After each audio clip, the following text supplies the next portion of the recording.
इससे पहले मैंने वीडियो बनाई है, उसमें मैंने एनीमिया की दो टाइप्स बताई थी सेल के साइज़ के मुताबिक। एक एनीमिया होता है जिसमें सेल का साइज़ छोटा हो जाता है, 80 माइक्रोमीटर क्यूब से कम हो जाता है। फिर एक मैंने बताया था मैक्रोसाइटिक एनीमिया जिसमें 100 से बड़ा हो जाता है। एक है नॉर्मोसाइटिक एनीमिया जिसमें सेल का साइज़ जो होता है वो सेम रहता है जितना आरबीसीज का नॉर्मली साइज़ होता है ना, ऑलमोस्ट 80 से 100। इधर फेमटोलीटर लिखा हुआ है, माइक्रोमीटर क्यूब हो गया। तो उस साइज़ का जब होता है तो उसमें भी एनीमियास हो सकती है, ऐसे एनीमियास जिसमें उसका साइज़ आरबीसी का साइज़ इतना होता है। तो इसकी ऑलमोस्ट हम 5 टाइप्स पढ़ेंगे, 6 टाइप्स पढ़ेंगे। इसमें मोस्टली जो है उसमें हीमोलिटिक एनीमियाज होते हैं। ठीक है, जितनी भी टाइप्स होगी उसमें ऑलमोस्ट एक्सेप्ट एक के लास्ट एक टाइप होगी जिसको कहेंगे ए प्लास्टिक एनीमिया। ए प्लास्टिक एमोनिया के अलावा जितने भी एमोनिया की टाइप एनीमिया की सॉरी टाइप्स पड़ेंगे, 5 टाइप्स पड़ेंगे उसके अलावा, जो सब की सब में हीमोलिसिस होती है। ठीक है, आरबीसी की ब्रेक डाउन होती है। आरबीसी की जब ब्रेक डाउन होगी तो बॉडी को और भी आरबीसीज बनाने पड़ेंगे, तो उनका जो रेटिकुलोसाइट काउंट होगा वो ज़्यादा होगा। जब रेटिकुलोसाइट काउंट ज़्यादा होता है तो आरबीसी ज़्यादा बनते हैं। ठीक है, और भी सेल्स ज़्यादा बनते हैं। तो हीमोलिटिक एनीमिया जो है, एक तो हीमोलिसिस ब्लड की आरबीसी की जो है ना, एक आरबीसी के अंदर कोई मसला हो सकता है जिसकी वजह से जो है ना आरबीसी रप्चर हो सकता है, या उसके बाहर कोई ऐसा फैक्टर इन्वायरमेंट में ऐसा हो सकता है, एंटीबॉडी ऐसी हो सकती है, मैक्रोफेजेस ऐसे हो सकते हैं जो कि आरबीसी को रप्चर कर सकते हैं। तो एक एक्सट्रिंसिक फैक्टर और एक इंट्रिंसिक फैक्टर हो सकता है। ठीक है, तो आरबीसी की हिमोलिसिस जो है वो एक किधर हो सकती है, आरबीसी किधर होता है, ब्लड किधर होता है, वेसल्स के अंदर होता है ना, और वेसल से बाहर निकल के स्प्लीन भी जाता है, लिवर भी जाता है, इसके अलावा बोन मैरो में होता है, तो वेसल से बाहर भी होता है। तो एक्स्ट्रा वास्कुलर या इंट्रा वास्कुलर दोनों रप्चर आरबीसीज की हो सकती है। अगर वेसल्स के अंदर हो तो इंट्रावास्कुलर रप्चर कहलाता है, हिमोलिसिस कहलाता है। अगर बाहर हो तो वो एक्स्ट्रा वास्कुलर हिमोलिसिस कहलाता है। ठीक है, तो जब एक्स्ट्रा वास्कुलर हिमोलिसिस होता है तो उसमें जो है ये लैब फाइंडिंग्स में हमें एनीमिया मिलता है। जब वेसल से बाहर वो हो रप्चर हो आरबीसी का, एनीमिया होगा, मतलब ब्लड की कमी हो जाएगी। तो ब्लड और बनेगा तो रेटिकुलोसाइट्स काउंट ज़्यादा होगा। ठीक है, इसके अलावा जॉन्डिस होगा, स्प्लीन बड़ा हो जाएगा, क्योंकि जब आरबीसीज की रप्चर होती है तो सारा जाता है स्प्लीन में, स्प्लीन का साइज़ बड़ा हो जाता है, स्प्लीन में गैली। इसके अलावा एलडीएच इसमें इंक्रीज़ हो जाता है। सही हो गया। इसके अलावा इंट्रावास्कुलर जब हिमोलिसिस होती है, जब आरबीसी वेसल्स के अंदर रप्चर होता है, तो ब्लड में रप्चर हो रहा है ना आरबीसी, तो जब ब्लड में होगा तो ब्लड के अंदर हीमोग्लोबिन ज़्यादा हो जाएगा। उसकी वजह से यूरिन जो करेगा तो उसमें भी जो है आरबीसीज की जो ब्रेक डाउन प्रोडक्ट है हीमोग्लोबिन वो निकलेगा, जिसकी वजह से रेड ब्राउन कलर होगा। इसके अलावा हीमोसिड्रिन भी जो है ना इसका ब्रेक डाउन प्रोडक्ट है, वो भी जो है यूरिन से निकलेगा। इसके अलावा मिथिम एल्बुमिनिया, जिसमें हीमोग्लोबिन हो गया और साथ ही साथ एल्बुमिन, ये दोनों जो है ब्लड में आपको नजर आएगा, हीम और एल्बुमिन। इसके अलावा डिक्रीज सीरम हेप्टोग्लोबिन, जो लिवर है, लिवर ये प्रोटीन बनाता है जो कि हीमोग्लोबिन को बाइंड करके इसको ब्लड से सिक्रीट करता है, एक्सक्रीट करता है। ठीक है, तो जब ये नहीं बनेगा तो देखो, जब ऑलरेडी आरबीसीज की ब्रेक डाउन हो रही है, आरबीसीज की जितनी ब्रेक डाउन होगी उतना हीमोग्लोबिन रिलीज होगा, तो उतना हेप्टोग्लोबिन चाहिए होगा। हेप्टोग्लोबिन आरबीसी के जो हीमोग्लोबिन है वो जो रिलीज हुआ है उसको बाइंड होकर उधर से एक्सक्रीट करेगा, तो बॉडी ब्लड में कम हो जाता है हेप्टोग्लोबिन, क्योंकि ऑलरेडी हीमोग्लोबिन को वो एक्सक्रीट कर रहा है, तो सीरम में कम हो जाता है। ठीक है, तो इधर यही बात लिखी हुई कि रेटिकुलोसाइट काउंट ज़्यादा होता है जब आरबीसी की प्रोडक्शन ज़्यादा होगी उसकी वजह से। ठीक है, और इसके अलावा जो है जब आरबीसी की ब्रेक डाउन होती है उसकी वजह से एनीमिया होता है, सीरम बिलिरुबिन इनडायरेक्टली इंक्रीज हो जाता है, एलडीएच इंक्रीज हो जाता है, लैक्टेट डिहाइड्रोजनेज जैसे कहते हैं। इसके अलावा यूरिबिलिडोजन ज़्यादा हो जाता है और प्लाज्मा हेप्टोग्लोबिन कम हो जाता है। अब जो है नॉर्मोसिटिक एनीमिया में हीमोलिटिक एनीमियाज की टाइप्स पढ़ते हैं। ठीक है, तो सबसे पहले हेरेडिटरी स्फेरोसाइटोसिस, इसमें भी हीमोलिटिक एनीमिया होगा। इसके बाद जो 4 टाइप्स पड़ेंगे उसमें भी हीमोलिटिक एनीमिया होगा, मतलब आरबीसीज रप्चर हो गए। उसकी कॉजेज अब देखेंगे, किसी में इंट्रावास्कुलर रप्चर होगा, किसी में एक्स्ट्रावास्कुलर हीमोलिसिस होगी, किसी में आरबीसी के अंदर कोई मसला होगा, किसी में बाहर मसला होगा जिसकी वजह से आरबीसी रप्चर होता है।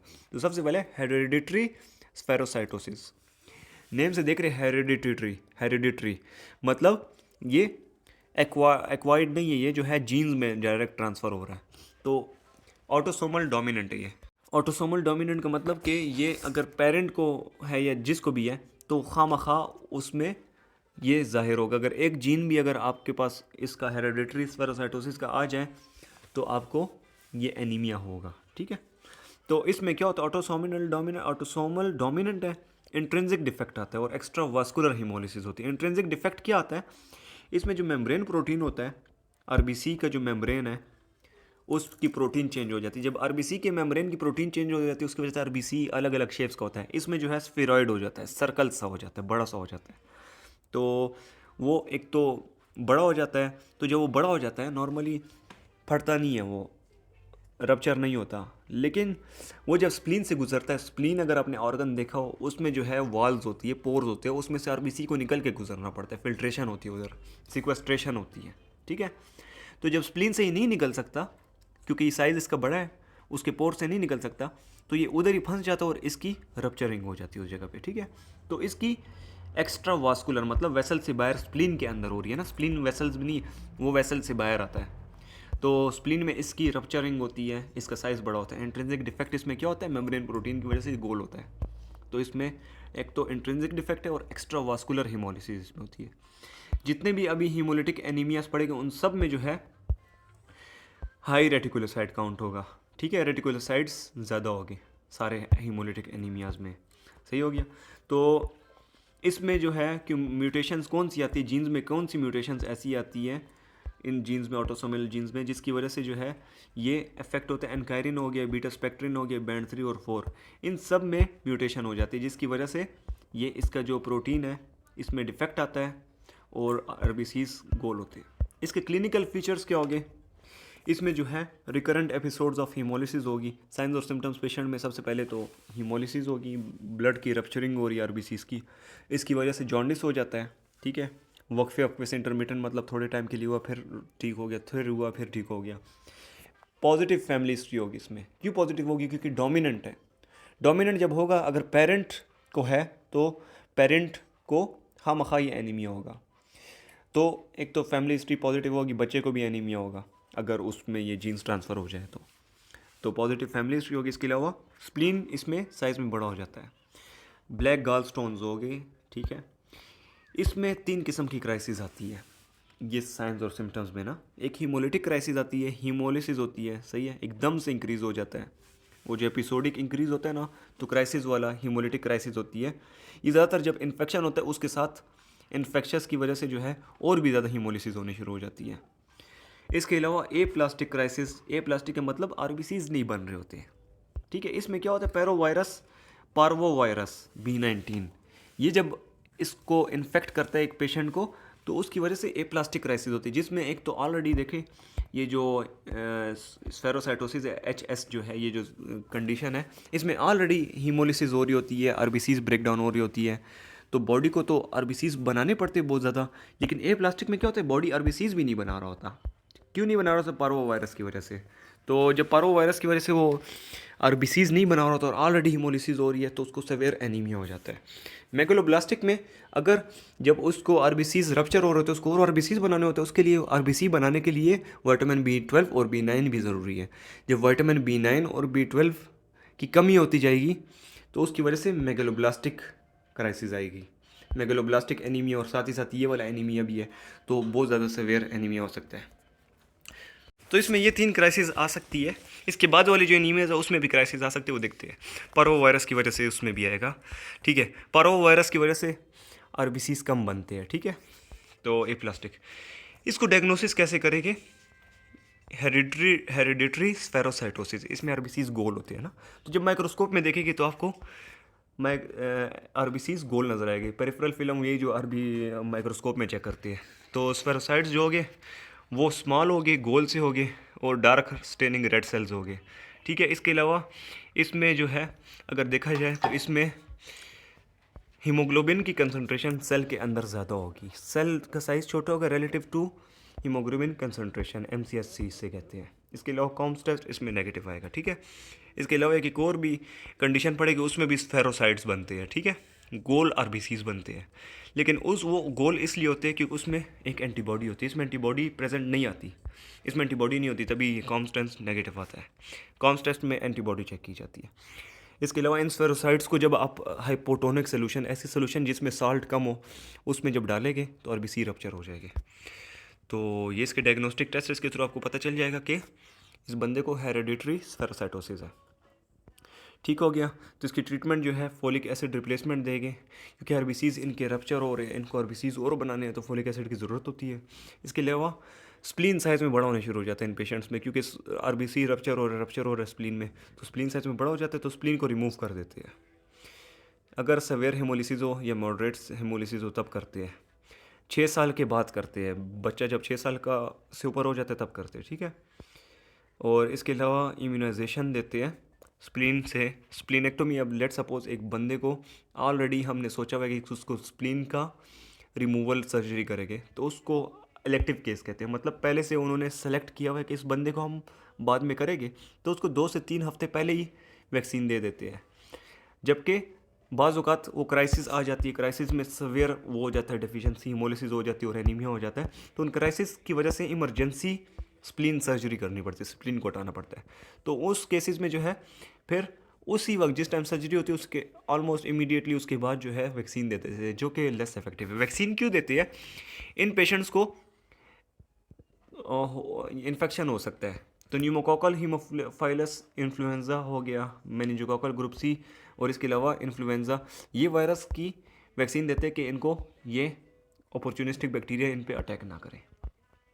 तो हेरेडिटरी स्फेरोसाइटोसिस हीमोलिटिक एनीमिया की फर्स्ट टाइप थी, जो कि नॉर्मोसिटिक एनीमिया में आती है, ठीक है।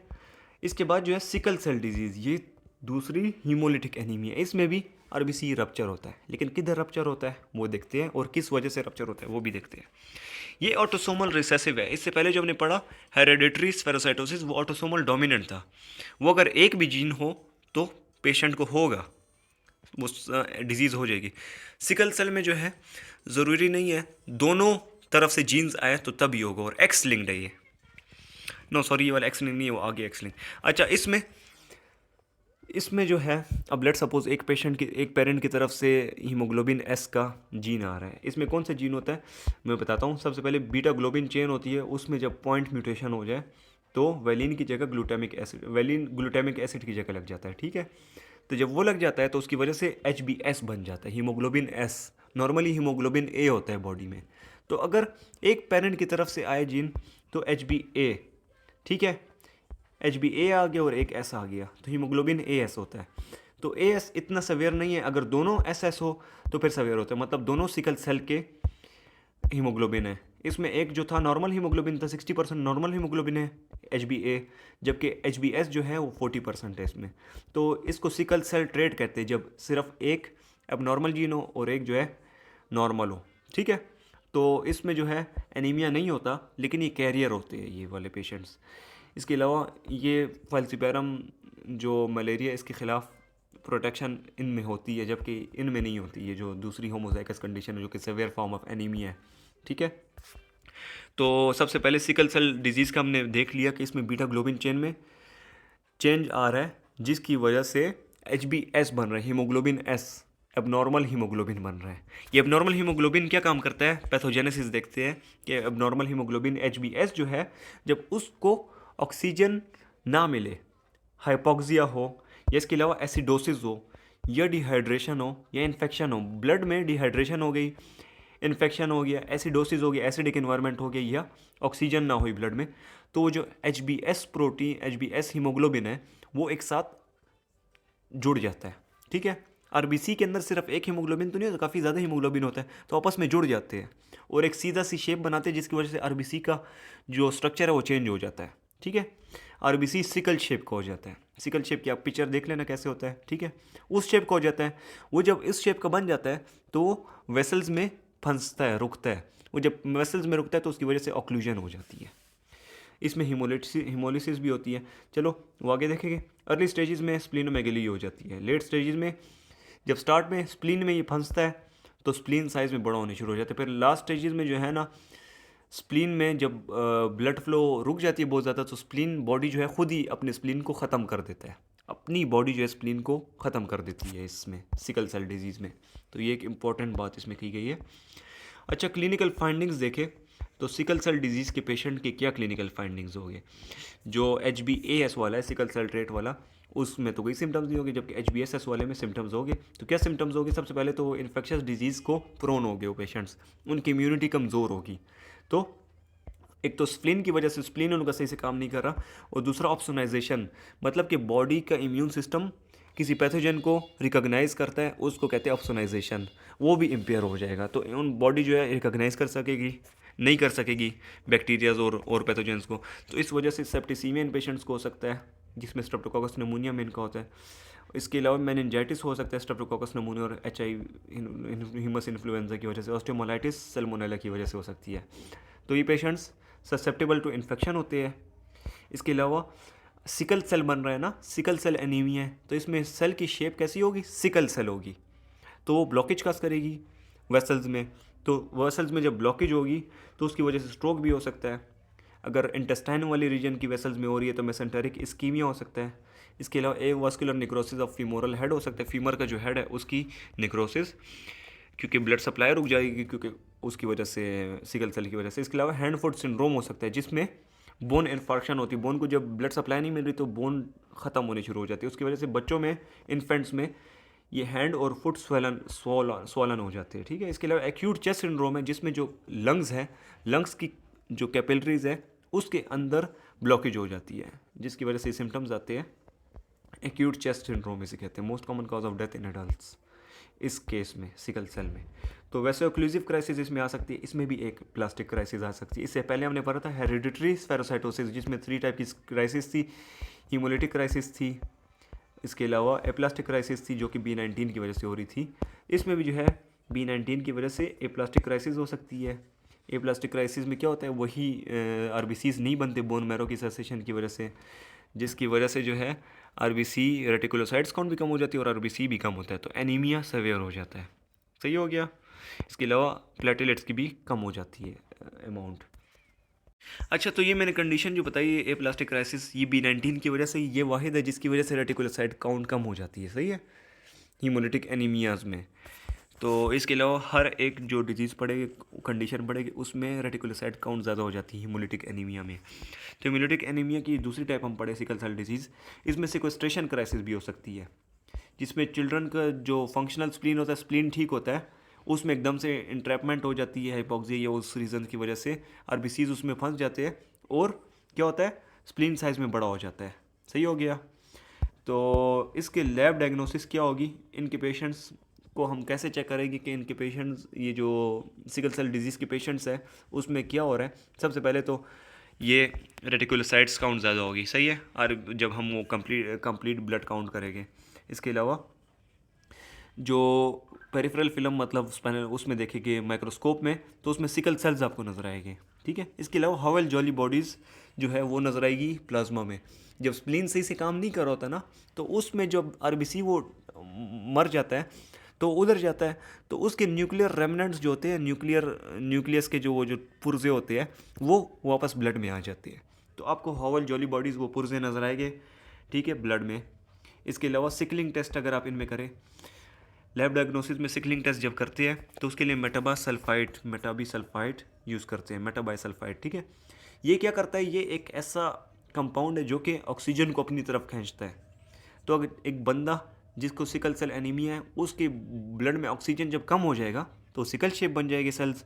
तो जब आप सिकलिंग टेस्ट परफॉर्म करेंगे, उसमें मेटाबाइसल्फाइड डालेंगे उसके ब्लड में, तो एकदम से उस जगह के सेल जो है वो सिकल शेप्ड हो जाएंगे। तो सिकल ट्रेट, वो जो मैंने बताया था, वो जो लेस सेवियर फॉर्म थी, उसमें भी जो है जब ऑक्सीजन कम होती है तो सिकल शेप्ड बन जाते हैं, लेकिन इतना सेवियर नहीं होता वो। तो इसमें मेटाबाइसल्फाइड से सिकल शेप्ड सेल्स बन जाते हैं। इसके अलावा जब हीमोग्लोबिन की इलेक्ट्रोफोरेसिस करेंगे, मतलब करंट उसे अप्लाई करके चेक करेंगे कि हीमोग्लोबिन की तरफ जा रहा है चार्ज के बेसिस पे, तो अगर हीमोग्लोबिन AS वाला पेशेंट है तो उसका पता चल जाएगा उसके थ्रू। अगर दोनों SS है तो उसका भी पता चल जाएगा इसके थ्रू, ठीक है, इलेक्ट्रोफोरेसिस के थ्रू। अच्छा, तो इसकी ट्रीटमेंट क्या होगी? देखिए, जितनी भी टाइप्स थी उसमें जो था सिकल सेल शेप बन रहा था। सिकल सेल शेप क्या करता था? ब्लॉकेज काज करता था। सिकल सेल शेप क्यों बनता था? हाइपोक्सिया की वजह से, एसिडोसिस की वजह से, और इसके अलावा जो डिहाइड्रेशन थी और इन्फेक्शन। तो हम सबसे पहले हिपोक्सिया को ट्रीट करेंगे, एसिडोसिस और ये सब कुछ। तो इसका देखते हैं इसके लिए कैसे ट्रीट करते हैं। इसकी ट्रीटमेंट जो है रिहाइड्रेशन करेंगे, ठीक है। डिहाइड्रेशन की वजह से सिकल सेल बनते थे तो रिहाइड्रेशन करेंगे। इसके अलावा ऑक्सीजन थेरेपी देंगे, एनाल्जीसिया देंगे, एंटीबायोटिक्स देंगे, क्योंकि ये पेशेंट्स प्रोन टू इन्फेक्शन होते हैं, सही है। इसके अलावा हाइड्रोक्सी यूरिया भी देते हैं। हाइड्रोक्सी यूरिया क्या काम करता है, ये HbF बनाता है, हीमोग्लोबिन F, फीटल हीमोग्लोबिन, जो कि सिकलिंग से बचाता है थोड़ा बहुत। इसके अलावा ये नाइट्रिक ऑक्साइड बनाता है जो कि वैसोडाइलेटर है। लेकिन इसके ख़िलाफ़ भी इन्होंने एक बात की हुई है कि नाइट्रिक ऑक्साइड तो बनाता है, लेकिन नाइट्रिक ऑक्साइड के साथ जब सिकल सेल अटैच होता है तो वो वैसो कंस्ट्रक्शन काज करता है। खैर ये बात आगे देखेंगे। प्रोफाइलेक्सिस प्रिवेंशन के लिए उसको सिकल सेल एनीमिया, RBC की कमी की करने के लिए, कमी को पूरा करने के लिए फोलिक एसिड देते हैं ताकि RBCs और भी बने, क्योंकि इसमें तो रेटिकुलोसाइट काउंट ज़्यादा होता है, RBCs बन रहे होते हैं तो फोलिक एसिड चाहिए होता है। पेनिसिलिन देते हैं, वैक्सीनेशन करते हैं इन्हें इसके ख़िलाफ़। इसके अलावा एक्सचेंज ट्रांसफ्यूजन, इन पेशेंट्स के हीमोग्लोबिन तो ऑलरेडी अफेक्टेड होते हैं ना, इनका ब्लड जो होता है वो ठीक नहीं होता, तो इनका ब्लड निकाल के इनको नॉर्मल ब्लड देते हैं। नॉर्मल पेशेंट, जिस नॉर्मल लोग हो गए, जिस तरह मैं हो गया, आप हो गए, जिनको सिकल सेल ना हो, तो उनका ब्लड लेके इनको दे देते हैं। तो इसको एक्सचेंज ट्रांसफ्यूजन कहते हैं। विनिसेक्टेड का ये मतलब है कि जो ब्लड एक को रिप्लेस कर ले दूसरे ब्लड के साथ, ठीक हो गया। तो ये इन कंडीशंस में, अगर इन पेशेंट्स को ये कंडीशंस हो तो फिर जो है इनको एक्सचेंज ट्रांसफ्यूजन करते हैं या विनिसेक्शन करते हैं, एक ही बात हुई। अच्छा, तो ये बात तो मैंने आपको बता दी हॉवेल जॉली बॉडीज़ के बारे में। अब third type haemolytic anaemia, normocytic anaemia के अंदर आता है, ठीक है। हीमोलिटिक एनीमिया की टाइप्स पढ़ी है। सबसे पहले हमने पढ़ा है हेरेडिटरी स्फेरोसाइटोसिस, जिसमें क्या हो रहा था, वो सेल की शेप जो थी गोल हो जाती थी उसकी मेम्ब्रेन की वजह से। सिकल सेल में क्या पढ़ा हमने, बीटा ग्लोबिन चेंज जो थी उसमें चेंज आती है, जिसकी वजह से HbS बन जाता है, सही है। वो पहले वाला ऑटोसोमल डोमिनेंट था, ये दूसरा जो हमने पढ़ा वो ऑटोसोमल रिसेसिव था। अब जो है थर्ड टाइप है glucose 6 phosphate dehydrogenase deficiency, G6PD deficiency. ये जो है एक्स लिंक्ड रिसेसिव डिसऑर्डर है। एक्स लिंक्ड, सेक्स क्रोमोसोम है X, ठीक है, उसका रिसेसिव डिसऑर्डर है। तो ये ज़्यादातर मेल्स को इफेक्ट करता है, फीमेल्स को बहुत ही रेयरली इफेक्ट करता है। ये मेल्स को क्यों इफेक्ट करता है, क्योंकि मेल्स में सिर्फ एक X क्रोमोसोम होता है, एक X है। ये जो है रिसेसिव डिसऑर्डर है। अगर डोमिनेंट होता तो दोनों को इफेक्ट करता, मेल और फीमेल दोनों को, लेकिन ये एक रिसेसिव है तो ये मेल को ज़्यादा इफेक्ट करता है, क्योंकि मेल में एक X क्रोमोसोम है और रिसेसिव जीन जो होता है वो जब कंप्लीट हो, मतलब XX अगर हो या X सिर्फ एक हो और वो रिसेसिव हो तो तब शो होता है, ठीक है। अगर 2X हो तो दोनों को रिसेसिव होना पड़ेगा ताकि ये कंडीशन शो हो। लेकिन फीमेल्स में दोनों रिसेसिव इन केस तब हो सकते हैं जब दोनों पेरेंट्स को ये जीन कैरी कर रहे हो, तो उस केस में हो सकता है। तो ये बहुत रेयर है फीमेल्स में, मेल्स में रेयर है, मेल्स में कॉमन है ये। तो G6PD डेफिशिएंसी क्यों होती है, इसमें सबसे पहले इंट्रिंसिक डिफेक्ट आता है, मतलब RBC के अंदर डिफेक्ट आ रहा है, जिसकी वजह से इसकी हीमोलिसिस हो रही है वेसल्स के अंदर भी, और extra vascular secondary haemolysis, vessels के अंदर जो है प्राइमरी हीमोलिसिस हो रही है, अभी पता चल जाएगा। ये भी हाई रेटिकुलोसाइट काउंट होगा, मैंने सारों में बताया हाई रेटिकुलोसाइट काउंट होगा। नॉर्मली जो है G6PD क्या काम करता है, ये NADPH को प्रोड्यूस करता है। NADPH जब प्रोड्यूस होता है तो ग्लूटाथायोन इससे इंक्रीज़ हो जाता है। इधर इन्होंने ये बुक में गलत बात की हुई है। जब NADPH इंक्रीज़ होता है तो ग्लूटाथायोन इंक्रीज़ होता है। ग्लूटाथायोन का काम क्या है, वो RBCs को प्रोटेक्ट करता है हाइड्रोजन पेरोक्साइड के ख़िलाफ़। हाइड्रोजन पेरोक्साइड जो RBC को डैमेज कर देता है, तो ये ग्लूटाथायोन उसे प्रोटेक्शन काज करता है। अगर G6PD की डेफिशिएंसी हो जाएगी तो NADPH नहीं बनेगा। जब NADPH नहीं बनेगा, ग्लूटाथायोन नहीं बनेगा।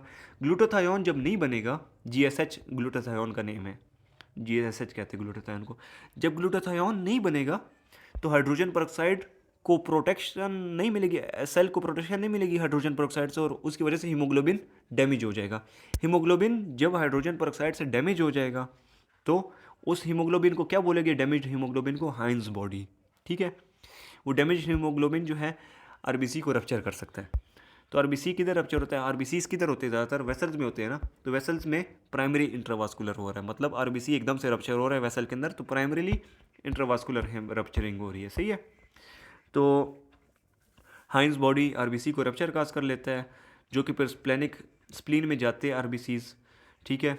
RBC का मेम्ब्रेन तो डैमेज हुआ है, तो स्प्लीन उसे खा जाता है और वो बाइट सेल्स बन जाते हैं, सही हो गया। तो इसके क्लिनिकल फीचर्स, G6PD डेफिशिएंसी में क्या हुआ कि आरबीसी रप्चर हो रहे हैं, ठीक है। तो इसके क्लिनिकल फीचर्स क्या है कि आरबीसी रप्चर हो रहे तो एनीमिया होगा, जॉन्डिस होगा।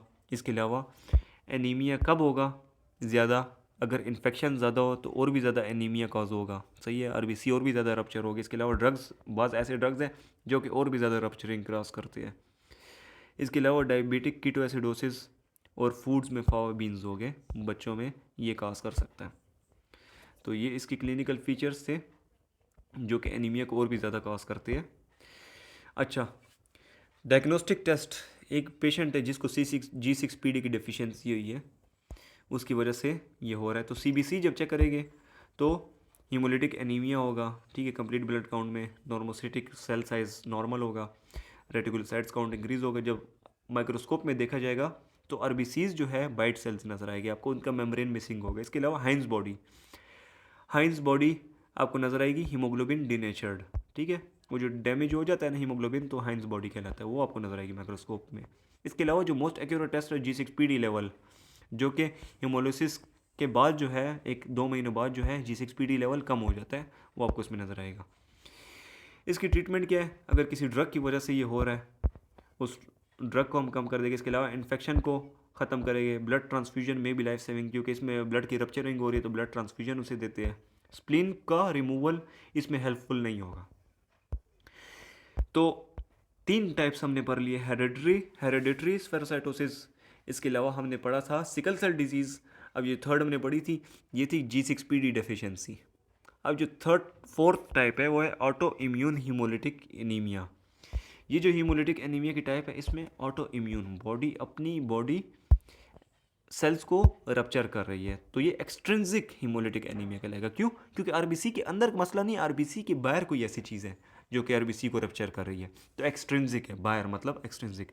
तो इसमें बॉडी इफेक्ट कर रही है, तो सेल रप्चर किधर होगा, बॉडी की वेसल्स के अंदर भी हो सकता है, वेसल्स के बाहर भी इसमें हो सकता है, ठीक है। तो इसमें आपको कॉम स्टेप्स पॉजिटिव नजर आएगा और इसमें स्फेरोसाइट्स बनती है। तो मैंने आपको बताया था जो ऊपर जब हम पढ़े थे हेरेडिटरी स्फेरोसाइटोसिस, उसमें कॉम्स टेस्ट नेगेटिव था क्योंकि उसमें एंटीबॉडीज़ नहीं बन रही थी। इसमें ऑटो इम्यून है तो इसमें एंटीबॉडीज़ बनती है, तो इसमें पॉजिटिव कॉम्स टेस्ट आता है और स्फेरोसाइट्स इसमें भी है। तो इसमें और उसमें फ़र्क ये था कि स्फेरोसाइट्स दोनों में थे, लेकिन इसमें कॉन्स्टेंट पॉजिटिव है, उसमें नहीं था, और बाकी सब सेम है इसमें ऑलमोस्ट। तो अच्छा, अब इसकी 2 टाइप्स है ऑटो इम्यून हीमोलिटिक एनीमिया में, एक है वार्म एंटीबॉडी AIHA और एक है कोल्ड एग्लूटिनिन डिजीज़, ये भी ऑटो इम्यून हीमोलिटिक एनीमिया की टाइप है।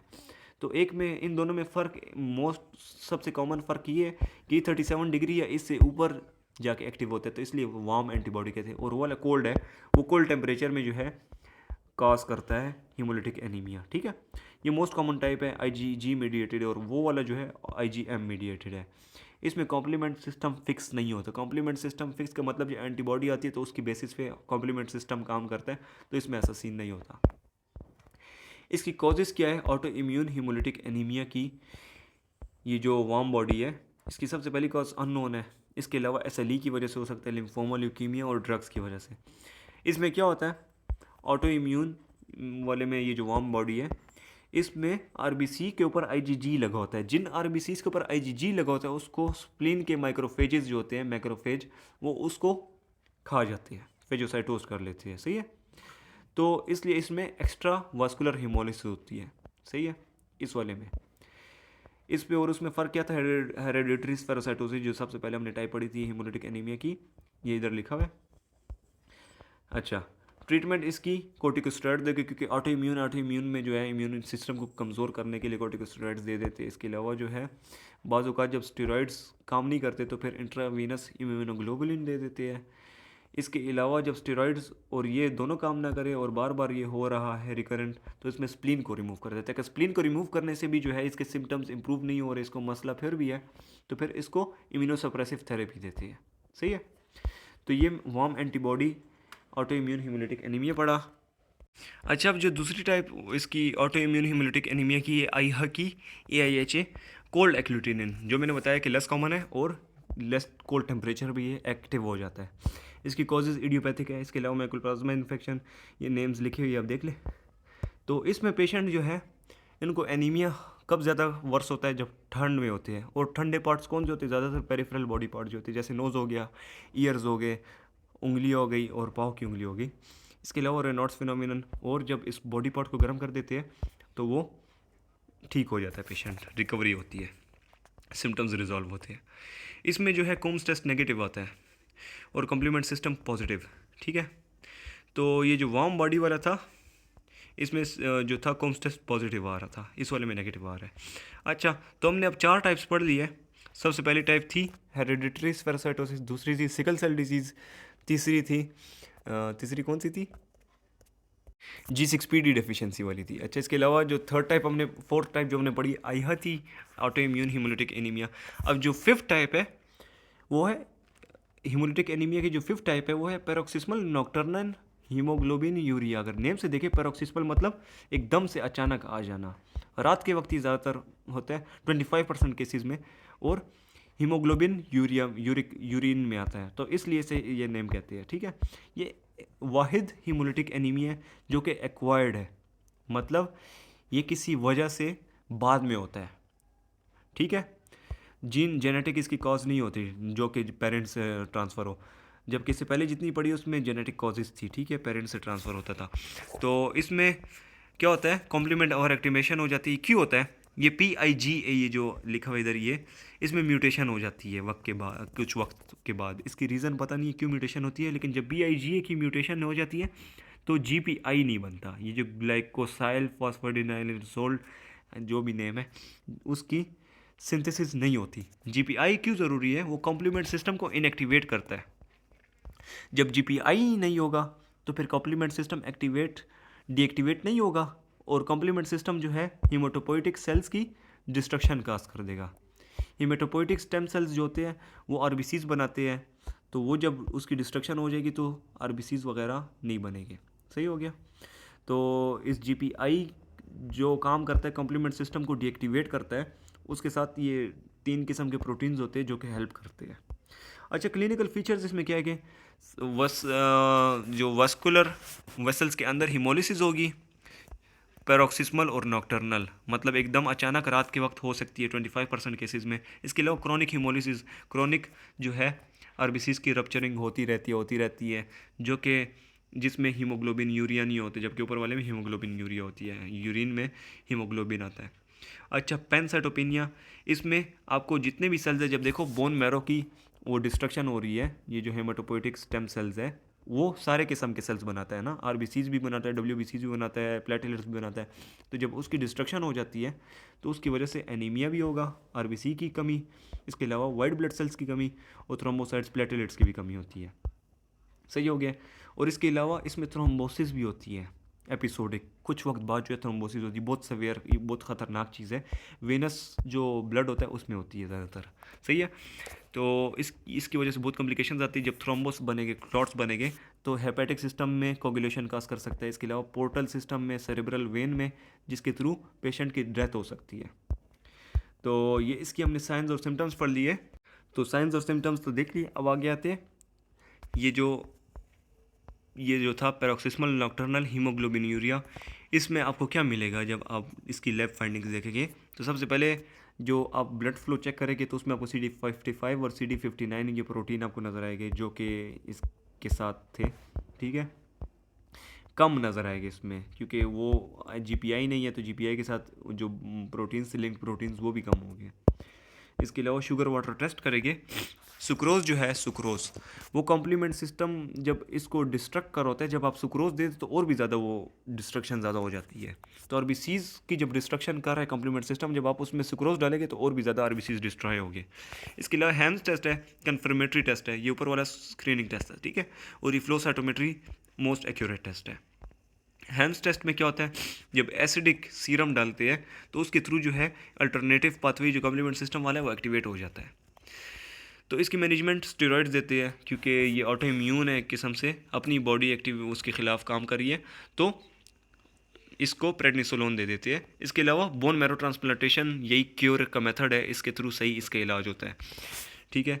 जब इसके अलावा जो है एक्यूलिजुमाब दे सकते हैं जो कम्प्लीमेंट सिस्टम को डिएक्टिवेट करने में हेल्प करता है, और सपोर्टिव केयर जैसे आयरन हो गया, फोलेट हो गया, ट्रांसफ्यूजन हो गया, क्योंकि ब्लड की कमी हो रही है, इसमें हीमोलिसिस हो रही है, तो इसको ये देते हैं। अब जो लास्ट टाइप है, इन्होंने ये इसको हीमोलिटिक एनीमिया में डाला हुआ है, लेकिन ये हीमोलिटिक एनीमिया की टाइप नहीं है, इसमें हीमोलिसिस नहीं होती। तो ए प्लास्टिक एनीमिया, ये वाहिद ये जो एनीमिया इसकी नॉर्मोसिटिक में हम पढ़ेंगे, जिसकी रेटिकुलोसाइट काउंट इसमें कम हो रही है, ठीक है। इससे पहले जितनी भी हेमोलिटिक एनीमिया थी, हेमोलिटिक एनीमिया सारों में रेटिकुलोसाइट काउंट ज़्यादा थी। इस वाले में रेटिकुलोसाइट काउंट कम होगी, मतलब आरबीसीज कम प्रोड्यूस हो रहे हैं।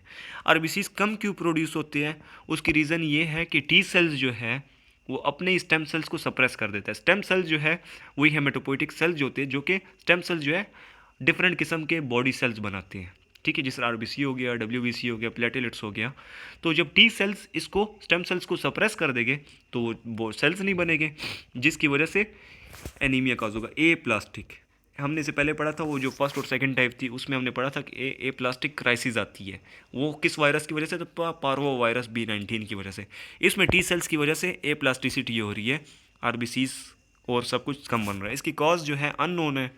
इसके अलावा फैनकोनी एनीमिया की वजह से इनहेरिटेड कॉज है ये, जिसकी वजह से ये आरबीसीज कम बनते हैं। इसमें सिर्फ आरबीसीज कम बन रहे हैं, उनकी रप्चरिंग नहीं हो रही, उनकी प्रोडक्शन कम हो रही है। इसके अलावा इन्फेक्शंस की वजह से और ड्रग्स की वजह से मोस्ट कॉमन नोन काज जो है ड्रग्स है, जिसकी वजह से काज होती है। तो क्लिनिकल फाइंडिंग आपको क्या मिलेगी, आरबीसीज और डिफरेंट सेल्स कम बन रहे हैं तो एनीमिया आपको नजर आएगा, न्यूट्रोपिनिया न्यूट्रोफिल्स की कमी होगी जिसकी वजह से इन्फेक्शन को प्रोन होगा, थ्रोम्बोसाइटोपिनिया होगी, प्लेटलेट्स की कमी जिसकी वजह से ब्लीडिंग उसमें ज़्यादा होगी। इसके अलावा स्प्लिनोमेगेली इसमें नहीं होती। क्यों नहीं होती, क्योंकि इसमें आरबीसी की रप्चरिंग इतनी नहीं हो रही, इसमें सिर्फ आरबीसी कम बन रहा है। तो स्प्लीन तब बड़ा होता है साइज में जब आरबीसी की उधर रप्चरिंग बहुत ज़्यादा हो रही होती है, हीमोलिसिस बहुत ज़्यादा हो रही होती है। तो इसमें हीमोलिसिस है ही नहीं, हीमोलिटिक एनीमिया है ही नहीं। तो इसकी डायग्नोसिस में आपको सीबीसी जब करेगी कंप्लीट ब्लड काउंट, तो उसमें आपको सारे सेल्स जो है वो आपको कम मिलेंगे। इसके अलावा बोन मैरो बायोप्सी जो है मोस्ट एक्यूरेट टेस्ट है, जिसमें बोन मैरो में स्टेम सेल्स होते हैं ना, तो जब आप उस बोन मैरो को देखेंगे तो उसमें आपको सेल्स कम नजर आएंगे, स्टेम सेल्स बहुत कम होंगे और फैट सेल्स ज़्यादा होंगे। तो इसकी ट्रीटमेंट जो है सपोर्टिव होगी। एनीमिया है तो उसको ब्लड ट्रांसफ्यूजन करेगा। अगर इन्फेक्शन काज हो रहा है तो इन्फेक्शन न्यूट्रोपिनिया की वजह से हो रहा है ना, तो इसको हम एंटीबायोटिक्स देंगे। इसके अलावा ब्लीडिंग होती है तो प्लेटलेट्स उसे देंगे। अगर 30 ईयर से कम है पेशेंट की एज तो उसको बोन मैरो ट्रांसप्लांट कर देते, क्योंकि बोन मैरो उसका ख़त्म हो रहा है तो उसको ट्रांसप्लांट करते ताकि वो पेशेंट ठीक हो सके। अगर बड़ी एज का है तो उसको ये इम्यूनोसप्रेसिव एजेंट्स देते ताकि टी सेल्स की इनिबिशन करें, क्योंकि टी सेल्स स्टेम सेल्स की फंक्शन को सप्रेस कर रहा है। तो ये सारी टाइप्स थी।